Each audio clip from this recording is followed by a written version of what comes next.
MDL with Vocal Mastery for Speakers, and this month I've been talking about nervousness and tips for feeling more confident when you present. Next month, starting on the 8th of April, we'll be talking tech, and I'll be discussing various different types of microphones, how that affects microphone technique, and pros and cons of different equipment. So if you'd like that information by email, please click the link to leave your contact details and I will be in touch. So this month we've been talking about nerves. And on the 4th of March, so I'll just recap. On the 4th of March, we talked about releasing tension that nerves can create, so you sound more confident even if you don't feel it. On the 11th of March, we talked about strategies to overcome nerves to connect with your audience, things you can do to connect with your audience. And last week, there's no substitute for experience. We were talking about different ways that you can begin to get experience in small and safe environments. So today, to wrap up this subject, I want to talk about authenticity. And we're going to tell you a story about a facilitator training course that I did years ago that I failed and why that was. So many years ago, I was on a facilitator training to work with a difficult group of people, and the content was about changing their behaviour. I was young and it was very intimidating for a lot of reasons.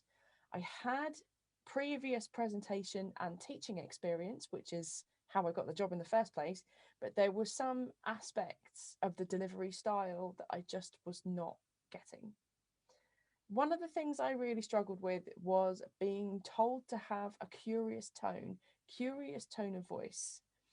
And several of us were told to practice this to make group members feel like facilitators were interested in them.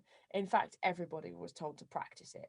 Practice having a curious tone so that the group members feel like you're interested in them. And some people were even told to go home and practice it in the mirror. I really struggled with it. I really struggled with that. I felt like this sort of delivery style was getting between me and the people that I was trying to help. But I already had a lot of teaching experience for my age. I just couldn't understand why I wasn't getting it. I kept coming back to this curious tone. And then all of a sudden it hit me that it's because the way that it was being presented to us was fake to me. And I just couldn't fake it. It was fake. I couldn't fake it. I didn't want to act. And I was nervous because I felt like people would see through that. I felt that my group members would see through that. I didn't want to make people think I was interested in them. I was there because I was genuinely interested in them. And that was a big shift for me, but it seemed like a completely radical concept. About 4 days into this 5-day course, when this came up for the umpteenth time, I said, can I just be genuinely curious about them instead of practicing having a curious tone of voice?